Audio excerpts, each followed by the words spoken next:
பவி, என் மனசுல இருக்கிறத உன்கிட்ட அப்படியே சொல்லணும்னு நினைக்கிறேன். சொல்லு.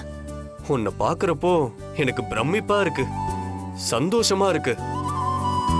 உன் மேல நான் வச்சிருக்கிற லவ் இன்னும் அதிகமாகிட்டே இருக்கு. போதும் போதும், நீ எதை நோக்கி மூவ் பண்றன்னு எனக்கு நல்லாவே தெரியுது. ஆனா அதுக்கெல்லாம் இப்போ வாய்ப்பில்லை ராஜா, வாய்ப்பே இல்ல. என்ன பவி, நீ அப்படி நினைச்சிட்ட? நான் என்ன உன்னை ரொமான்ஸ் பண்றதுக்காகவா பேசிட்டு இருக்கேன்? ரொமான்ஸ்க்காக இல்லாம பின்ன வேற எதுக்காக பேசுறீங்களா?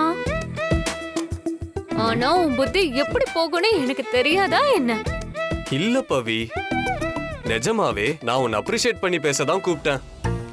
ஓ, இந்த வீட்ல இருக்கிறவங்க எல்லாருமே உன்னை வெறுத்தாங்க, உன் மேல கோவத்தை காட்டினாங்க. ஆனா நீ அவங்களுக்கு நல்லது பண்ணிட்டு இருக்கியே, அத மனசார பாராட்டணும்னு நினைச்சேன், பாராட்டி பேசிட்டேன். இப்ப சொல்றேன் பவி, நீ எனக்கு மனைவியா கிடைச்சது நான் வாங்கிட்டு வந்த வரம் பவி. சாரி அர்ஜுன், உன்கிட்ட உண்மையை சொல்லாம நான் சரிதா அத்தைக்கு வேற விதமான ட்ரீட்மெண்ட் கொடுத்துட்டு இருக்கேன். அது எதுக்குன்னா அவங்கள திருத்துறதுக்கு. பவி, என்ன தீவிரமா ஏதோ யோசிச்சுட்டு இருக்க? அது என்ன, நீ என்கிட்ட ஷேர் பண்ணு.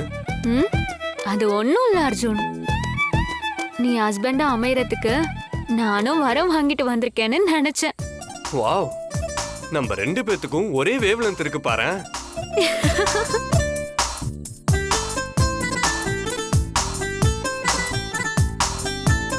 நம்ம வேணா இந்த விரதத்தையே கைவிட்டுறலாமா? எனக்கும் அப்படிதான் தோணுச்சு.